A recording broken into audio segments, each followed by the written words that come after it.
The scene opens in complete chaos. Blood stains the ground, bodies lie lifeless, and screams echo all around.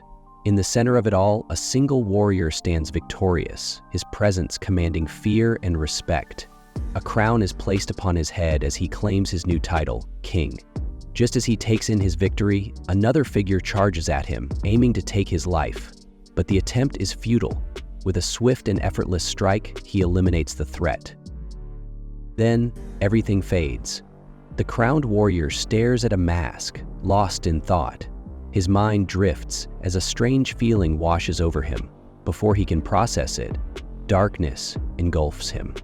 He feels weightless, like he's sinking into an endless ocean. A distant voice whispers through the void, telling him to seek the light in his new life. When he opens his eyes again, everything is different. The once mighty king is now an infant, cradled in the arms of two unfamiliar people. They gaze at him with love and joy, calling him by a name he doesn't recognize, Arthur. His father, with a warm smile, tells him to call him Dad. But Arthur is bewildered. Who are these people? Why is he here? It doesn't take long for him to piece it together. He has died and been reborn in another world. And to make matters worse, he's powerless. No strength, no authority, just a helpless baby in the care of strangers who truly believe he is their son. The days pass, and despite his frustration, Arthur is forced to live the life of a normal child. His father dotes on him, playing with him constantly, while his mother showers him with endless affection. He doesn't understand it. He was once a ruler, a warrior feared by many. Now he can't even lift his own head properly. His new life feels like a cage, a prison where he has no control over anything. He tries to shake the feeling that this is all just a bad dream, but deep down, he knows it's real. And it's only going to get stranger. One afternoon, Arthur watches as his father trains outside. The man is powerful, effortlessly wielding magic to move massive stones. Arthur is in awe. This world has forces beyond his understanding. Just as he's processing this new discovery, his father makes a mistake, injuring himself with a stray rock. Before Arthur can react, his mother rushes over and heals him with high-level magic. Arthur is stunned. If this kind of power exists, then he needs to learn how to use it. The next morning, his father heads into the forest to train again, but this time, he isn't alone. A group of people gathers around him, clearly his allies. Arthur watches from a distance, realizing that combat is a normal part of life in this world. When his father returns home later that day, he's greeted warmly by his wife and son. Arthur studies his father closely, observing every detail. He notices the blood on his hands and the weapon strapped to his back. In this world, it seems carrying weapons is completely normal, maybe even necessary. That means one thing: he needs to grow stronger, fast. Despite his frustration, he finds himself growing attached to this family. Their kindness is foreign to him, something he never experienced in his previous life. He recalls the times he had to fight for survival, always alert, never truly resting. Here, he sleeps in a warm bed, completely safe. It's unfamiliar, but not entirely unwelcome. As time passes, Arthur starts crawling, slowly gaining control over his body. His parents cheer him on, watching closely to make sure he doesn't hurt himself. One day, he catches sight of his reflection in a mirror. Staring at his small, unfamiliar face, he still can't fully accept this identity. The name Arthur, the helpless body, it all feels surreal. One night, after being tucked into bed, he waits until his mother leaves before making his move. Carefully, he crawls out of bed, determined to explore. His goal is the library. He has seen his parents go in there many times, and if he's going to understand this world, books are the best place to start. Slowly and silently, he makes his way there, avoiding detection. When he finally reaches the library, he pulls out a book and starts reading. Knowledge is power, that much he knows.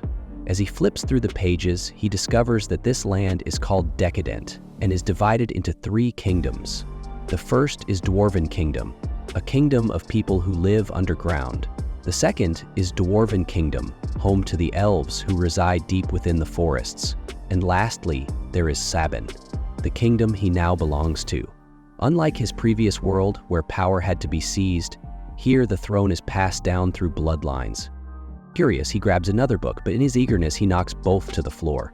He sighs, realizing this world is far less advanced than his old one. Its technology is primitive, but one thing stands out: magic. This world runs on mana, a force that can be inherited and used in two primary ways: enhancement and summoning. Enhancers strengthen their bodies, increasing their speed, power, and durability. Summoners, on the other hand, can manipulate mana to shape reality as they see fit. Arthur thinks back to the healing magic his mother used. If mana follows these two main paths, then there must be exceptions. He flips through more pages, searching for answers. The key to mastering mana, he learns, lies in something called the essence of mana. Most mages begin training around puberty, slowly gathering mana into a single core within their bodies. Arthur's mind races. This concept isn't entirely foreign to him. In his past life, he had mastered controlling his inner energy, using it as a weapon. If he could do that before, then surely he could do it again. Determined, he closes his eyes and focuses. Slowly, he attempts to gather the mana within his body, guiding it toward a single point. It's difficult, but not impossible. He can feel it, the energy responding to his will. But before he can push further, his mother suddenly appears, her voice filled with worry. She scolds him for sneaking off and warns him not to do it again. However, her expression shifts as she looks at him closely, almost as if she senses something different about him. A small smile forms on her lips as she gently pats his head. Arthur had no choice but to accept his reality. Stuck in the body of a baby, he felt trapped. Even the smallest things, like getting his diaper changed, reminded him how powerless he was. He needed to get stronger, fast. 2 years passed, and his mother often wrote in her diary, always praising him as the most beautiful and intelligent child. But there was one thing that bothered her. He had never smiled, not even once. Meanwhile, outside, Arthur was practicing with a stick, swinging it like a sword while his father watched. Impressed, his father called his mother to see, but she was furious. She scolded him, saying Arthur was too young to be handling weapons. Arthur quickly realized that in this world, mothers held all the power. One day, they took a trip to the city, and Arthur couldn't contain his excitement. He observed everything carefully, taking in all the new sights. He saw people using weapons, strange glowing stones, and even real magic. It was a lot to process, but he knew one thing: this world had power he needed to understand. As they headed home, exhaustion took over and he fell asleep, thinking about his new family. Despite feeling suffocated by this life, he couldn't deny that they genuinely cared for him. It made him wonder, wasn't this what family was supposed to be like? His past life flashed in his mind: the orphanage, the loneliness. Feeling warmth and love like this was something he had never experienced before. That night, while he slept, his mother spoke softly to him, mentioning how she noticed his habits, sneaking off to read books, pretending to be asleep when he wasn't. She knew he'd eventually want to explore the outside world. The next day, Arthur watched his father use magic to move stones. Seeing it firsthand made Arthur realize how lucky he was. He had a living example to learn from. His father's magic was powerful, and Arthur was sure now he had inherited the strength of an enhancement-type mage. Arthur's hunger for knowledge grew stronger. He wanted to read more, to understand this world better. When his parents tried to put him to bed, he used his innocent look to convince them to let him stay up and read. His mother resisted at first, but eventually gave in. Over the last 2 years, Arthur had learned a lot, but his biggest discovery was mana cores. He figured out how to gather energy into a single point in his body. It was tough, but his training was finally paying off. Then, disaster struck. A massive explosion rocked the house. His father barely had time to protect his mother before running inside to find Arthur. What he saw left him speechless. His son, not even 3 years old, had managed to control mana essence. Arthur was thrilled by his progress, but before he could process it, wooden beams collapsed toward him. He braced for impact, thinking this was the end, but his parents saved him just in time. His mother cried, overwhelmed by what had happened, but also relieved that Arthur was safe. As he looked at her, something strange happened. His eyes welled up with tears. He had never cried before, never felt this kind of emotion in his past life. He didn't understand why, but he hugged his mother tightly, tears falling freely. For the first time, he truly felt what it meant to be loved. But there was no time to dwell on emotions. Just as things settle down, a terrifying monster is shown. We then flash back to Arthur's previous life, when he was known as King Grey. In this life, he's presiding over a royal court session, delivering judgment to a man who had attempted to assassinate him. Despite the severity of the crime, the royal council has chosen mercy. The man is to be escorted back to his homeland with his family, where his final sentence will be delivered. The man, knowing his fate is sealed, pleads with the court. He admits to attacking the king, but insists the crime is his alone. He begs them not to punish his wife and son. He knows all too well returning to his home country would be a fate worse than death. Accepting his punishment, he asks only that his family be spared. Dropping to his knees, he directs his plea straight to King Grey. The council warns him that a man of his low status has no right to address the king directly. But before they can say more, King Grey steps forward. Without hesitation, he swiftly executes the man's family in front of him. A merciful act in the king's eyes, saving them from endless suffering. Shocked and heartbroken, the man can only bow his head in acceptance, understanding that this was the best outcome he could hope for. Back in the present timeline, a few years have passed. Arthur is now being trained in combat by his father Reynolds. One day, Reynolds tries to give Arthur a pair of gloves identical to his own, but Arthur turns them down. He prefers using a sword, reasoning that with his small body, trying to fight hand-to-hand would get him killed before he could even land a hit. Though it clearly disappoints Reynolds, he had looked forward to passing the gloves down. He respects Arthur's choice and begins training him with a sword instead. After a few exchanges, Reynolds demonstrates how to channel mana into his weapon to enhance its power. Arthur, watching closely, understands the process almost instantly. Mimicking the move, he pours mana into his wooden sword and manages to shatter Reynolds' reinforced training stick in one clean strike. Reynolds is stunned. Later, he confides in Alice, Arthur's mother, telling her that Arthur needs a real teacher, someone who can help him reach his full potential. While Reynolds had always assumed he'd be the one to train his son, it's become clear Arthur is beyond his level. Alice isn't so sure. She offers to teach Arthur magic herself, but Reynolds points out that Arthur's situation is unique. The boy managed to cut through mana-reinforced wood, and he's only 4 years old. Alice is stunned at this revelation, but still hesitant to let her son go. A heated discussion begins, with Arthur quietly watching them. He realizes that emotions often cloud judgment, so he offers a third option. Why don't they all go together? After a long pause, both parents smile, impressed by his maturity. They agree it's a great idea, and begin packing for the journey. Seeing how energetic and excited his parents are brings a genuine smile to Arthur's face. Soon after, the transport arrives. At Reynolds' request, Arthur introduces himself to the people picking them up. Their leader assumes Arthur doesn't recognize him, but Arthur remembers exactly who they are. Adventurers who helped rebuild their home after it was destroyed. They're called the Twin Horns, a group that once included both Reynolds and Alice. Their leader is Adam Crench, and the rest of the team includes Angela Rose, Durden Walker, Jasmine Flamesworth, and Helen Shart. Basically, the kind of names you'd expect from an all-star NBA roster. With everything in order, the journey begins. Arthur can't help but think how primitive this mode of transportation is, compared to the advanced tech he knew in his past life. Still, it's not so bad. He gets to sit next to his mom, which makes the ride surprisingly cozy. They're headed to a city called Cyrus, which should be interesting, but Arthur knows one thing for sure. In this world, danger is always lurking, no matter where you go. That becomes clear when the group sets up camp for the night and is suddenly attacked by monsters. Everyone jumps into action.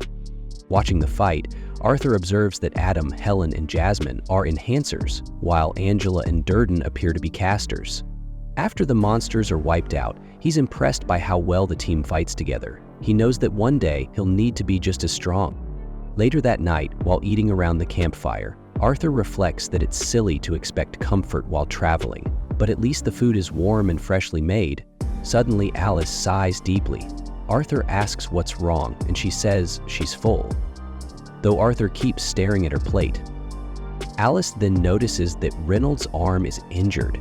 She sets her food aside to go heal him, but Helen and Jasmine stop her for a moment, sensing something in the forest. They position themselves to guard while Alice tends to Reynolds' wound using her healing magic.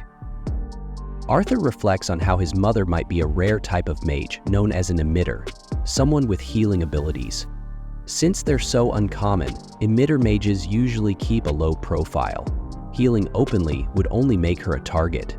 That realization helps him understand why his parents chose to live quietly, hidden away in the countryside. A few moments later, Alice finishes healing Reynolds. Then, out of the blue, Adam says he wants to get a little workout in before bed and asks Reynolds for permission to take Arthur along for a quick training session. Arthur's caught off guard, but since his dad doesn't object, he doesn't have much choice. Training it is. As they begin, Arthur notices Adam wields a spear. He starts to worry that this might be more than just light exercise, especially since, well, he's only 4 years old. But he decides not to complain. Instead, he keeps his doubts to himself. Adam asks if he's ready.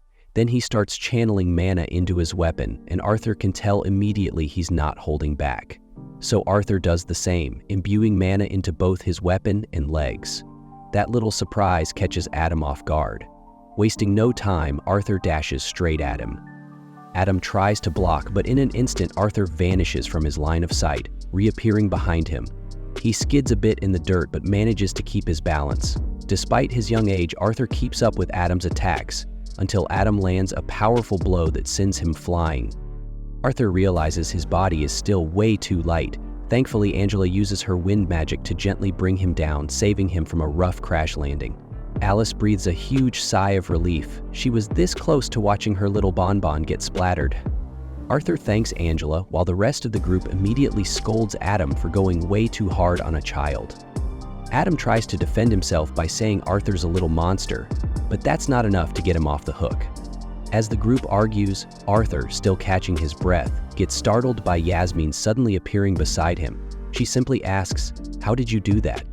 Arthur stays quiet. He doesn't really know what to say, but he does recognize that look in her eyes. The look of someone who won't back down until she learns what she wants. The journey continues smoothly after that. Along the way, Arthur keeps training, not just with Adam, but with everyone in the group. He learns a ton and even shares some wisdom from his past life. It's been a truly eye-opening experience. He even shows Yasmin how to enhance her footwork using mana for high-speed movement. Over time, he starts noticing that she's sticking closer to him, something that doesn't bother him at all. Then one day, something unexpected happens. Yasmin finds out it's Arthur's birthday and decides to thank him for everything he's taught her. She gives him a knife as a gift. Arthur is a little surprised, but genuinely grateful. It's clear now she's grown attached to him. As they're talking, the other girls notice and are stunned. Yasmin isn't exactly known for being affectionate with anyone. Alice, watching from afar, teases that it's probably because her son is so charming. Adam calls out that it's time to move, and Alice relays the message to Arthur. But then Arthur notices something. Alice briefly makes a face like something's wrong. He asks her about it, and she quickly brushes it off with a smile, saying, "It's nothing." Still, the way she dodged the question leaves him worried. Later, while traveling through the mountains, the group suddenly gets ambushed by a gang of bandits. Arrows rain down, pinning them in place as enemies begin to surround them. Luckily, Angela steps up and deflects the arrows using her wind magic. Arthur immediately realizes this is a serious situation. That's when the bandit leader steps forward and makes his demand. They're to hand over the woman and the child unharmed or risk lowering their value. He then orders his men to attack from both flanks. Despite the chaos, Alice stays calm, comforting Arthur and telling him she'll protect him. Arthur believes her, and that gives him strength. Durden moves to intercept the enemies attacking from above with his magic, while Reynolds takes the front line with his short-range combat style, supporting the team with everything he's got.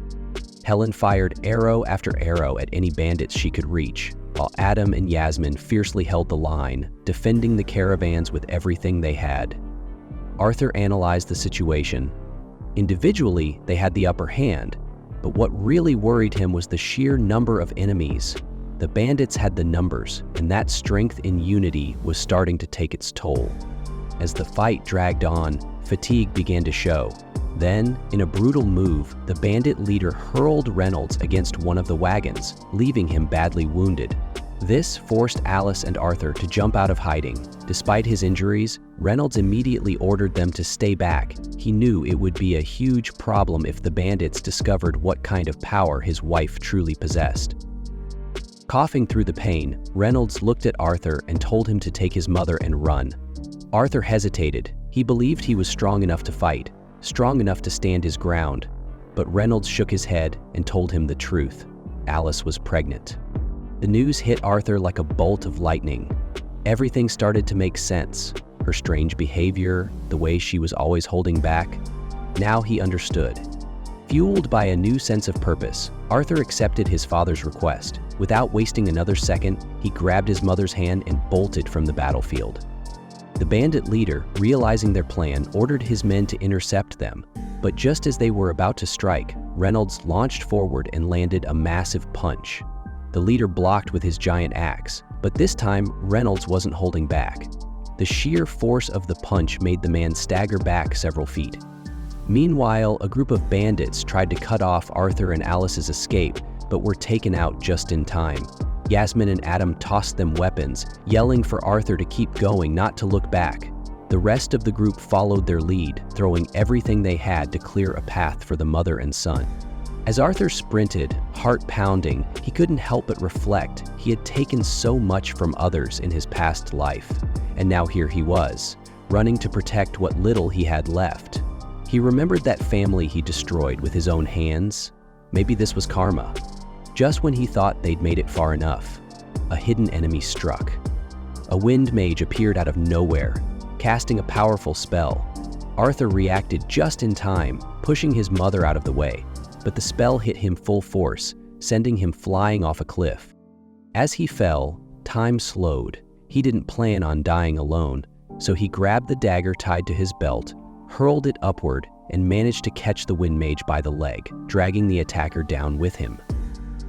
Back at the battlefield, Angela and Dordan cast their spells, trying to catch Arthur mid-fall. As the wind howled around him, Arthur felt something strange in his chest. Not fear, not pain, something warm. He realized he finally understood what that man meant, why they cried back then. He thought about the family he destroyed, the house he burned to ashes, and how the parents had only been grateful that their child was spared. That man had sacrificed himself to protect the people he loved. Tears welled up in Arthur's eyes. Joy and sorrow twisted together inside him. He remembered his father's words and the fact that he was going to be a big brother, something he never thought he'd experience. It made the tears fall even harder. As the ground rushed toward him, the screen fades. And in the next scene, Arthur's still alive. He awakens in a mysterious forest, somewhere unfamiliar. The first thing he sees is a massive, intimidating beast looming over him. The creature looks him dead in the eyes, says, "Good morning, Arthur," and greets him by name. Arthur is stunned. That's the last thing he expected. Two shadowy figures briefly appear, engaged in a quiet conversation. One of them shares that they've discovered something incredibly beautiful, so rare they might never witness it again. The other figure, sensing danger, wonders aloud whether something terrible is about to happen. The first confirms it will, unless something changes. Elsewhere, Arthur stares at a mysterious creature. Confused and alarmed, he finds himself asking internally what the creature is, and more importantly, why it's here. But the biggest question gnawing at him is whether it's a friend or a threat. Suddenly, the creature twitches. Arthur reacts instantly, launching himself forward to attack. But before he can make contact, the creature casually flicks a finger, swatting him away and sending him flying like a rag doll. Landing hard, Arthur hears the creature speak in a calm, firm tone. It addresses him by name and tells him that he still has a lot to learn. It adds that it isn't his enemy, implying that Arthur may want to ease up on the hostility. The creature then walks over to an odd wall covered in fruit-bearing roots. Plucking a few fruits, it tells Arthur that he must be hungry. Even if he isn't, the creature insists he needs nourishment to regain strength and recover. Arthur attempts to speak, but his pain gets the better of him. The creature remarks that he's lucky to be alive and says that answers will only come after he eats. Accepting the condition, Arthur devours the fruit. Once he finishes, his first concern spills out. He desperately wants to know if his parents are safe. The creature calmly reassures him that they're alive and had continued their journey days ago. To prove it, it conjures a magical image showing the site where they were ambushed.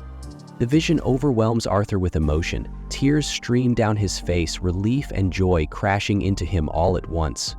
With the heavy burden finally lifted, he attempts to thank the creature, only to realize he doesn't know her name. She smiles and introduces herself as Sylvia. Over the next few days, Arthur recovers under Sylvia's care. He expresses a strong desire to return home, but Sylvia explains that they're near the edge of a forest swarming with bandits and wild beasts. She assures him that she knows a safe path, but notes that creating a spatial portal requires careful preparation. Understanding the situation, Arthur begins to train right away. Sylvia appreciates his drive and remarks that children should stay active. Yet, Arthur can't help but notice how guarded Sylvia is. She never talks about herself. Her monstrous appearance has even startled him more than once, like a living jump scare. Still, beneath the surface, he senses an unmistakable warmth and kindness.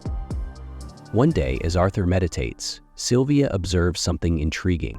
She realizes that he already possesses a mana core despite his young age. Curious, she asks him to try something. Then, right before his eyes, she creates a spell in one hand while simultaneously gathering mana. Arthur is stunned. She's drawing energy and casting at the same time, something he didn't even think was possible. Sylvia explains that humans often treat mana as something rigid, only storing and using it. But for mana beasts like her, such techniques are second nature. She then asks Arthur if he wants to learn this ability. Without hesitation, Arthur agrees, but before she teaches him, Sylvia asks a serious question. What does he plan to do with that power? She makes it clear that she refuses to pass on strength to someone who might misuse it. Arthur thinks for a moment, then recalls the recent ambush. He declares that he'll use his power to kill anyone who tries to take away what matters to him. Sylvia doesn't accept that answer. With a flick of her finger, she strikes him again and scolds him. That wasn't what she was hoping to hear. Arthur pushes back, arguing that fighting and killing enemies is necessary. That mindset made him the strongest king in his past life. But Sylvia isn't convinced. She urges him not to throw away the life she saved on hate and revenge. With surprising tenderness, she strokes his face with a clawed hand and tells him that she could easily end his life if she wanted to, but she'd rather pat his head instead. Arthur blushes, flustered, and admits he'd prefer that too. Sylvia smiles, calling it the better choice. She tells him that anger and hatred are easy to ignite, but they leave nothing behind. She wants a better path for him. Then she asks once more, what will he do with his power? This time, Arthur reflects deeply. He remembers peaceful moments with his parents and the adventures he shared with the Twin Horns party. With newfound clarity, he answers that he wants to use his strength to protect the people he loves. Sylvia finally hears the answer she was waiting for. Meanwhile, elsewhere in the forest, another creature much like Sylvia roams silently. It senses her presence and knows that she cannot hide. Rising into the air, it continues its search, but its true intent remains a mystery. The scene shifts again, this time to Arthur's past life. Back then, he was known as King Grey.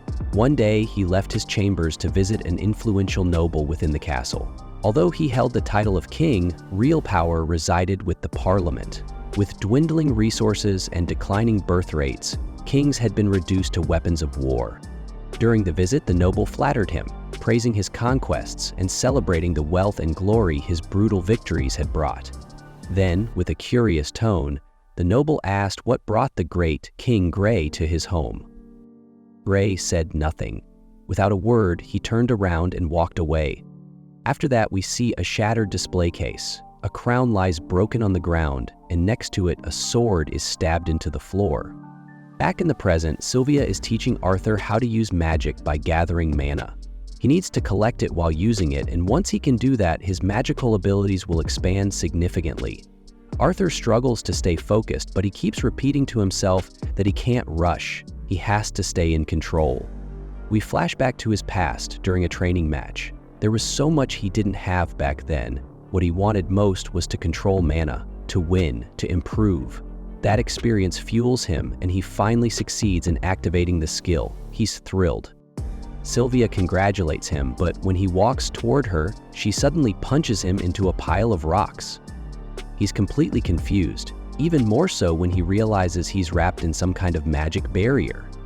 Sylvia tells him to stay quiet, so Arthur just peeks through a hole between the rocks to see what's happening. That's when a mysterious figure suddenly appears, the one who had been searching for her. Arthur wonders who he is. Even though he looks like Sylvia, he gives off a completely different, threatening vibe. Sylvia says she's surprised he found her, and the man responds that the pain in her blood led him there. He cuts straight to the point. He wants her to come with him. Sylvia refuses without hesitation. The man sighs and says he didn't want to use violence, but he's okay with it. He quickly charges up a powerful dark energy attack and fires it at her. Though Sylvia blocks the attack, the force overwhelms her. She collapses, weak and unable to hold her ground. In her injured state, she sends a telepathic message to Arthur, telling him not to worry. Arthur quietly keeps watching. The man warns Sylvia that if she pushes herself, she'll only shorten the little time she has left to live. But Sylvia snaps back that the same goes for him. Suddenly, her entire body starts to transform. In just a few seconds, she reveals her true form, a magnificent white dragon. The moment she takes that form, she unleashes a devastating energy breath, which the man struggles to block. He warns her that using such power will cost her, but Sylvia says it doesn't matter. She's already been happy. Though she admits she wished it could have lasted longer. The man manages to deflect her breath attack, but the force causes the cave to begin collapsing. Acting quickly, he casts a spell to stop the cave-in. It's a magical blast that explodes in all directions. Sylvia shields herself with her wings, but since the attack covers such a wide area, she quickly checks to make sure Arthur is still hidden and safe behind the rocks. When she sees he's unharmed, she feels a huge wave of relief. But that split-second distraction gives the enemy a chance to charge another wave of dark energy. Sylvia clearly doesn't like what she's seeing. The man throws the energy sphere at her, and in response, Sylvia activates a time-freezing ability. Arthur isn't affected by the spell, so Sylvia calls him over. Arthur walks up and asks what's going on. Sylvia explains that she used her power, but more importantly, she wants to know what he thinks of her new form.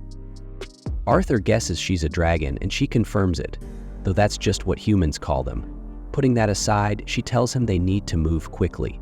She opens a portal and apologizes for not being able to bring him closer to safety. Still, she reassures him that he'll be okay. He's learned enough to survive. Before saying goodbye, she asks what he plans to use his powers for. Arthur answers, with some pain in his voice, that he wants to protect the people he loves. Sylvia accepts that as a promise. Arthur then notices her injury and starts to worry. To shift his focus, Sylvia tells him she has something for him, a strange-looking egg and a feather. She instructs him to wrap the egg in the feather and protect it with his life. Then she gently presses her nose against him, which causes 2 glowing marks to appear on his arms. Arthur asks what they are, but Sylvia, weakening, just says he'll find out in time. It's time to say goodbye. But before he leaves, Sylvia confesses she could have sent him home earlier. She just didn't want to. She enjoyed living in this world with him too much. Feeling sad, Arthur asks if he can use his powers to protect her now. Despite everything she taught him and the promise they made, Sylvia explains that this outcome was always going to happen. Their promise doesn't apply here. Arthur is surprised by how calm his next words sound. He wonders if it's his gratitude or the time they spent together that changed him. He tells her that he doesn't care if she's a dragon or a monster. She's family to him.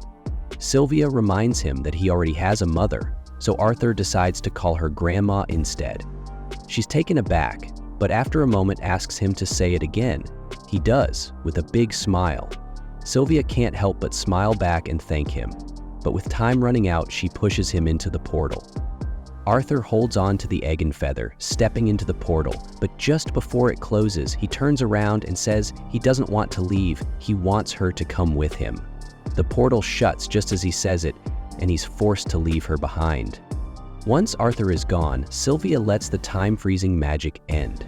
Since she hasn't moved from her spot, the dark energy attack hits her directly, knocking her to the ground. Despite her condition, the enemy doubts that the attack was enough to kill her. That's when Sylvia proves him right. She launches a surprise counterattack at close range. The blast is massive, shaking the forest.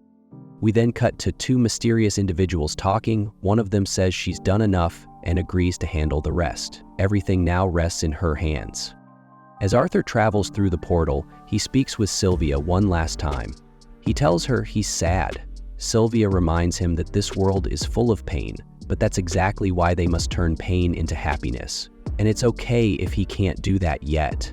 Step by step, he'll get there, because he's the strongest king of all.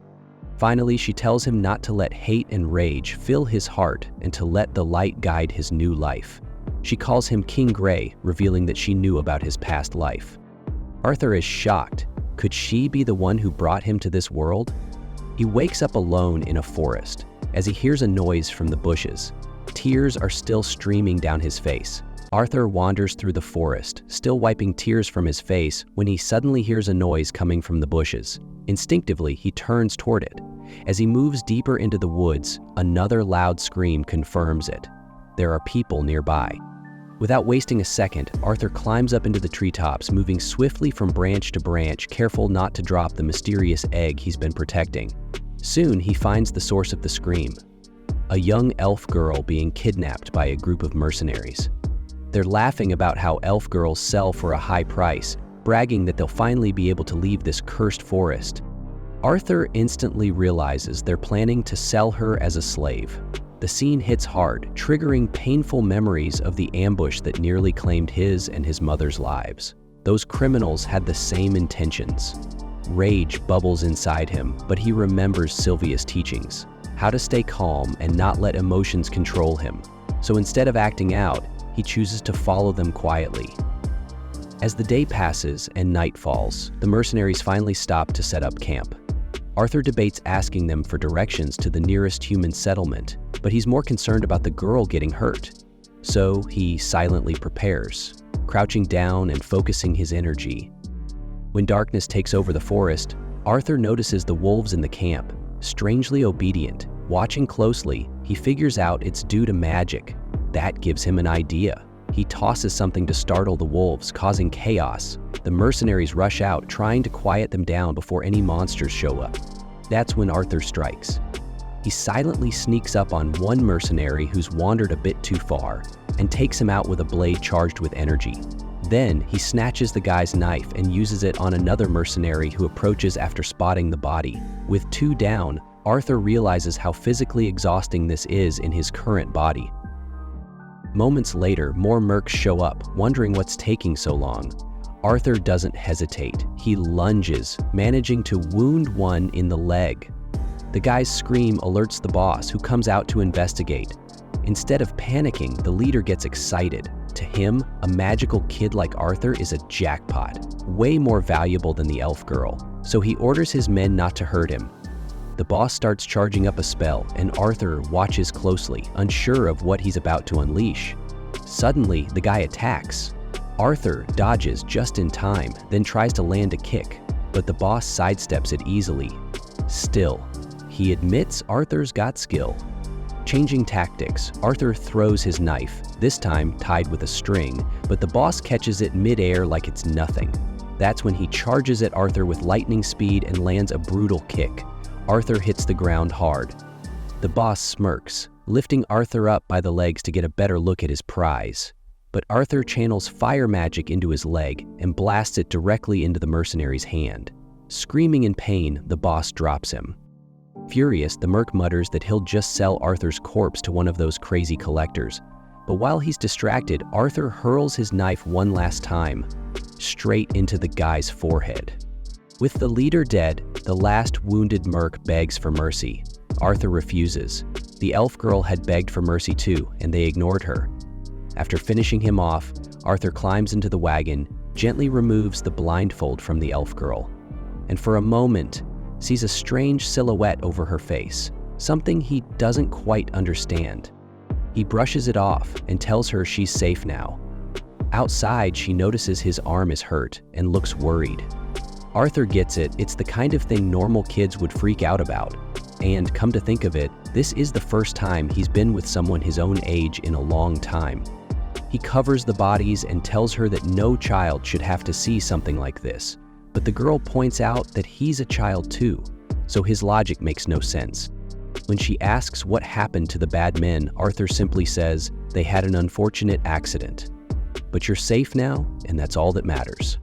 Relieved, the girl smiles. Arthur grabs some gear from the mercenaries, tells her goodbye, and prepares to leave. He's got his own journey to continue, his own version of The Last of Us. But just as he's about to walk away, she tugs on his sleeve. He instantly realizes she doesn't want to be left alone. Gently, he explains that he needs to go find his family, that he has important things to do. Still, she won't let go. Curious, Arthur asks, "Aren't elf kids supposed to be safe in the forest?" She shakes her head. "My parents said the tree monsters eat kids." Turns out she got lost chasing bugs and has no idea how far she's wandered. Worse, her village is in the opposite direction from where Arthur's headed. He sighs. There's no way he can just abandon her now. He agrees to help her, then turns to the wolves. He has no idea how to control them and thinks maybe it'd be best to give them a painless end. But then, out of nowhere, she makes a surprising suggestion. She asks Arthur to release the animals, which worries him. What if they get attacked out there? But she reassures him not to worry. The creatures were only used by bad people, and the people of the forest respect all forms of life. Her words convince Arthur, and once he sets them free, the wolves disappear peacefully into the forest. Arthur smiles, relieved nothing went wrong. With nothing holding them back now, she asks Arthur to accompany her so she can lead him back home. They begin walking through the forest, continuing until daylight breaks. That's when Arthur realizes he still doesn't know her name. She introduces herself as Tizia Elida, and Arthur gives his name in return. While preparing a small meal, he encourages her to eat, even if she's not hungry, since they might still have a long way to go. His advice reminds him of a time when Sylvia forced him to eat. He realizes he sounded just like her. Tizia wrinkles her nose and complains that the food smells weird. Arthur explains it's just dried meat boiled with a little salt, though he admits it might taste better with some herbs. She makes a funny face while eating, but soon says she's craving something sweet. Arthur reflects on how he's always seen food as just fuel. Watching her, he figures maybe he could learn a thing or two about being a kid from Tizia. Then she asks what he's doing in the Shirewood. Arthur replies that he got separated from his family. That hits home for Tizia, who realizes they're kind of in the same boat, even if she won't be going with him when he heads back. Curious, Arthur asks what life is like in the land of the elves. As they keep walking, Tizia tells him that Eleanor is a fun place. Her parents are always busy, so she usually spends time with her grandpa and some caretakers. Later, Arthur notices the trip is taking longer than expected, and there's still no sign of the elven land. Looking toward Tizia, he sees some glowing bugs fluttering around her. He asks about them, and she says they're common in Eleanor. They use them to mark paths. She catches one on her finger and offers it to Arthur. When he declines, she puts it on his ear anyway and says it looks good on him. Like an earring, the little bug flits away shortly after, and Arthur guesses this is just how kids play. Switching topics again, Tizia says she's excited to train at her teacher's house once her mana wakes up. Arthur finds it interesting. Apparently elves don't have formal schooling, but he keeps that to himself to avoid confusing her. Just then, they notice one of the wolves from earlier is trailing behind them. Arthur decides to ignore it for now and keeps walking. When night falls, they set up camp, but Arthur hears the howl of the horned wolf from earlier and regrets not killing it. He tells Tizia to rest inside the tent. He'll stand guard outside. Alone, he reflects on everything that happened that day. He also wonders what it was that Sylvia had wanted to give him. Later, Tizia comes out and asks if he's really not going to sleep. She says her grandpa told her not to sleep near men, but promises she won't tell anyone. Arthur reassures her he's not tired, but she insists. If any kids are wandering around out here, they could get in trouble. He teases her, asking if she's scared of ghosts.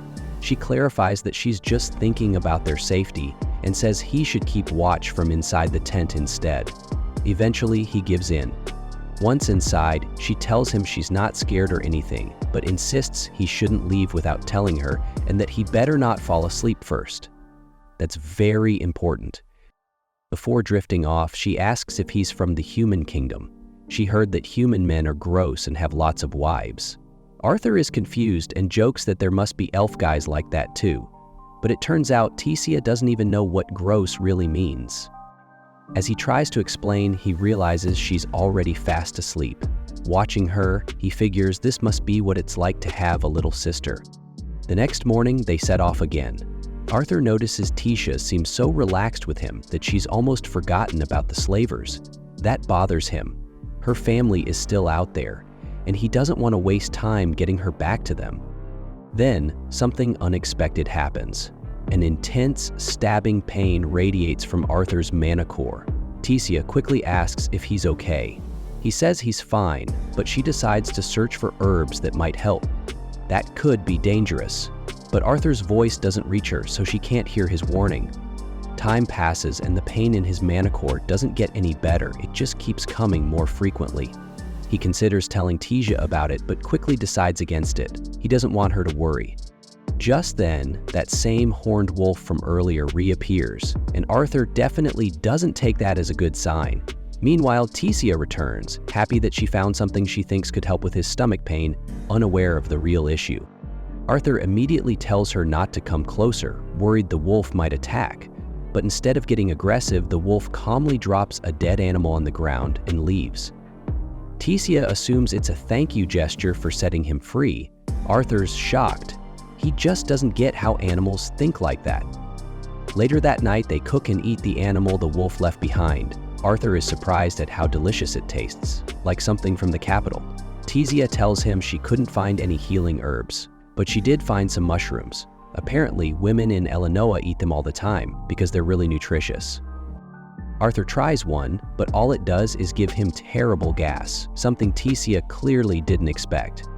That night, once they're inside the tent, Tecia starts talking about bedtime stories she used to hear to fall asleep. But after a few minutes, Arthur can't help but doze off. The next morning, they continue their journey. Arthur has no choice but to push through the pain in his manicore. During the walk, Tecia brings up that since they know each other better now, she wants to call him Ark, like they're real friends. He agrees, but he doesn't say much else. So she asks if that's all, and Arthur replies with a mock formal tone that, for a low-born village boy like him, it's an honor just to be walking beside Lady Tecia Aralead. She doesn't get what he's trying to say, saying that kind of old man joke is weird. Arthur teases her back, saying she's just a crybaby who doesn't want to go to the bathroom alone. Tecia gets a little offended, asking him to be quiet since she was actually trying to be nice and become friends. Arthur figures her mood must be better if she's joking around like this. Soon after, they come across the spot they were looking for, some kind of glowing light embedded in a tree. Arthur feels uneasy, unsure what it is. A wind blows from it, gently pushing him back. Tecia approaches it and then turns to Arthur, inviting him to come with her. This, she says, is the entrance to the land of the elves. Together, they stepped through the portal and arrived in a hidden city surrounded by thick forest, an elven place full of towering trees, floating lights, and ancient beauty. Teshta looked right at home, landing gracefully as if she'd done this 100 times. Arthur, though, ended up flat on the ground with a painful thud. Almost instantly, a group of elven warriors rushed over. The sudden use of magic must have triggered some kind of alert. Without warning or kindness, they grabbed Arthur like he was some wild animal. He panicked and looked to Teshta, but she just stood there quietly, not lifting a finger to help. In that moment, something broke inside Arthur. He thought back to their journey, how they'd gotten close, and realized maybe he'd been too quick to trust her. It felt like all her kindness had been a setup, and he cursed himself for letting his guard down. Things escalated fast. One of the elves said they should just end Arthur's life right there. But then Tesha finally reacted and stepped in, stopping them. She stood her ground and defended him, saying she wouldn't be alive if not for him. Still, the officer didn't buy it and accused Arthur of messing with her mind. Just as things were about to get worse, an elder elf stepped through a portal of his own. His presence silenced the crowd. He ordered the soldiers to back off and let the boy go. Tesha ran to him and greeted him with respect. It was her grandfather, a former ruler of this city. He thanked Arthur for protecting his granddaughter and revealed something that made Arthur's heart skip. Tesha was royalty. Arthur was stunned. She'd never once hinted at being a princess. Not long after, her parents arrived in a fancy carriage. They looked shaken but relieved to see her alive. Her father, however, lost his temper when he saw the human. He demanded Arthur be taken away, but the older elf stepped in again, calming things down. He told them this boy may be a human, but he saved their princess. Tesha agreed, and even asked that Arthur be treated as a guest. Her father hesitated. Letting a human into their sacred home was unheard of, almost like breaking one of their oldest laws. But Tesha didn't care about rules or history. She just wanted to share a meal with the friend who kept her safe. Her grandfather said he'd like to speak with Arthur soon, and Arthur couldn't help but feel the man had a strange, powerful aura about him. As they walked toward the palace, Tesha held Arthur's hand, leading him through the city. They passed through a marketplace built right into the forest. Homes were nestled in the trees, bridges twisted through the branches, and magical lights floated in the air. It was beautiful, but Arthur couldn't relax. Everywhere he went, people stared. Some looked confused, others looked angry. It was like the whole city was holding its breath. He could feel the hatred in their eyes, a deep, ancient grudge against his kind. Everything he'd ever read about elves and humans clashed with what he was living now. He looked at Tesha and wondered about her again. She saved him from the guards, sure, but the cold way she looked at him earlier still lingered in his mind. There was a darkness in her he didn't understand. His body ached from the earlier fall, but his heart hurt more from the confusion and doubt. One thing was clear: he couldn't let his guard down again. Eventually, they reached the castle. Tesha was welcomed by her staff with open arms. She told them to treat Arthur with kindness, saying he had risked his life for her, and even though he wasn't one of them, she believed he was someone they could trust. Arthur wanted to talk about everything that had happened, so Tessa brought him to meet her family. Her parents and grandfather were already waiting, and the table was packed with fancy food that looked straight out of a royal festival. Arthur didn't sit right away. He felt out of place, like a guy who wandered into the wrong party. But Tessa gave him a look that made it clear. He belonged at that table. Even so, sitting there at the head of the table, surrounded by powerful elves in a city that hated humans, Arthur felt like a target. Tessa's father, who introduced himself as Alwyn, broke the silence by sharing his name and the Queen's, Muriel. Arthur, trying to stay humble, told them he came from a tiny village in the Sand Kingdom and never expected to be in a palace like this. To Arthur's surprise, Alwyn praised how well he spoke, which gave Arthur a bit of hope. Maybe they'd stop treating him like some lost kid. Then the questions started, mostly about what went down in the forest. Arthur didn't spill every detail, but explained that he got separated from his folks when bandits attacked. He kept quiet about some stuff, partly because it was too painful, and partly because he didn't fully trust the room yet. But when he talked about meeting Tessa and how she was nearly captured, the whole mood shifted. Tessa's dad slammed his fist on the table, furious at the idea of slave traders trying to take his daughter. That triggered a rant about how humans were monsters. Arthur spoke up, saying, "Bad people exist in every race, not just his." Then came the big question: how did a kid like Arthur stop a group of dangerous criminals? Arthur admitted he used a bit of magic. That raised eyebrows. One soldier even called him a liar, claiming he was just trying to trick his way into the kingdom. But Vian, the elder elf, shut that down fast and reminded everyone to stay respectful. Tessa backed Arthur up. She remembered everything clearly: the chains, the fear, and the men who thought they could sell her like an object. Her mom hugged her tight, trying to comfort her. Alwyn, seeing his daughter shaken like that, seemed to soften a little. He thanked Arthur for helping her, but the boy had one simple request. He just wanted to go home. Arthur didn't ask for riches or rewards. All he wanted was to return to Sapan and find his family, but the tension between elves and humans still hung heavy in the room, and Alwyn didn't seem too eager to help. Arthur pointed that out. If elves believed they were better than humans, then maybe it was time they proved it through actions, not just words. That hit hard. Vian smirked slightly, like Arthur had made a solid point. But there was a problem. The portal to Arthur's homeland wasn't something they could use freely. It only opened once every 7 years during a special meeting between the races. The next time, 5 years away. And there was no way Alwyn was going to let a human live among elves for that long. So, he agreed to send Arthur back with a few soldiers the next day. Arthur was beyond grateful, even if his chest was still burning with that strange pain. It flared up again so badly that he had to grit his teeth just to hide it. Later that night, Arthur was given a guest room.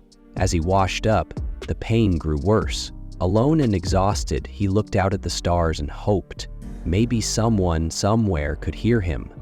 He whispered the name Sylvia in his mind.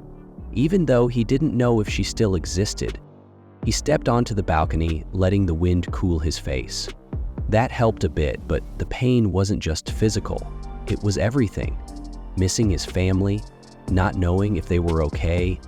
Watching Tessa laugh with her parents only made it worse. He wondered if his parents were smiling somewhere too, or if they were gone for good. That thought kept him up long into the night. That night, Arthur couldn't sleep. His chest pain kept getting worse, and no matter how much he tossed and turned, there was no peace. So, he quietly stepped out for a walk, hoping some fresh air might help clear his head. As he wandered through the quiet kingdom, lost in his thoughts, Tesha eventually found him. She noticed something was clearly off with him.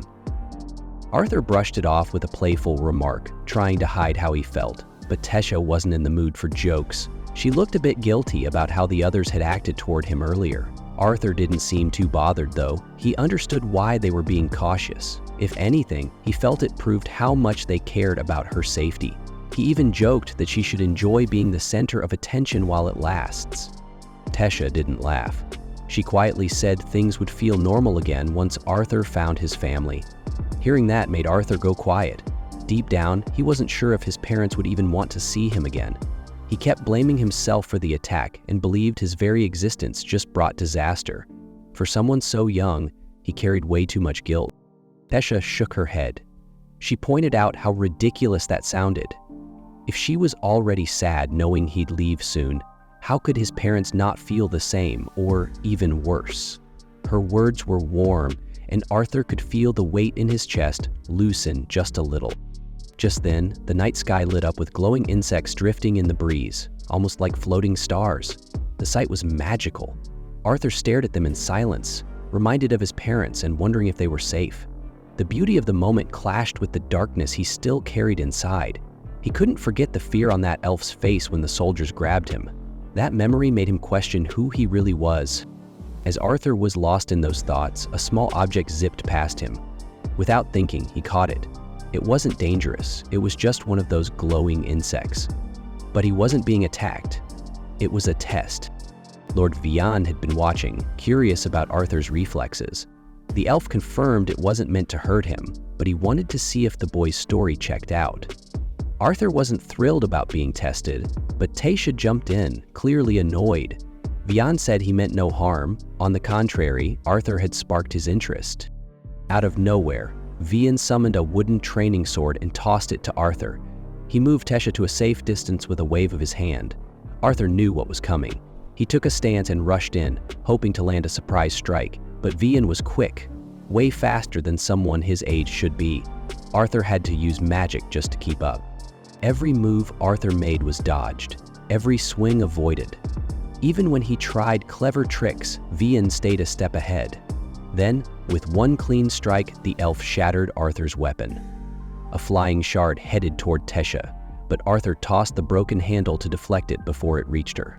Not done yet, Arthur tapped deeper into his power and launched another flurry of attacks. Vian responded with the calm of someone who had fought 1,000 battles.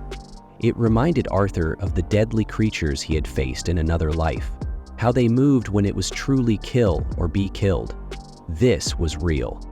Despite being outmatched, Arthur's will didn't break, and after pushing himself harder, he finally managed to land a hit. Vian actually looked surprised for the first time. Before anything else could happen, Tesha marched over and gave the old elf a scolding. She didn't care how strong he was, he needed to stop bullying Arthur. Vian, half joking, said he might have lost if he had gone easy. Arthur couldn't believe he was being taken that seriously, but it felt good. Like for once, someone was seeing his real potential. Vian offered something unexpected. He wanted to train Arthur personally. Arthur was speechless. A part of him wanted to say yes immediately, but he hadn't forgotten his family. They had no idea he was still alive. That's when Vian made a promise. He would make sure Arthur's parents got word that their son was safe. The boy lit up at the thought, but before he could say anything, that chest pain hit again, hard. All the joy faded in an instant. Vian, serious now, told him the truth. The pain wasn't random. Arthur had inherited something wild inside him, a force that wouldn't let him live peacefully. That's why this training wasn't just an offer, it was a necessity. Without it, Arthur wouldn't survive. That's it for this video. Thanks for watching my recap.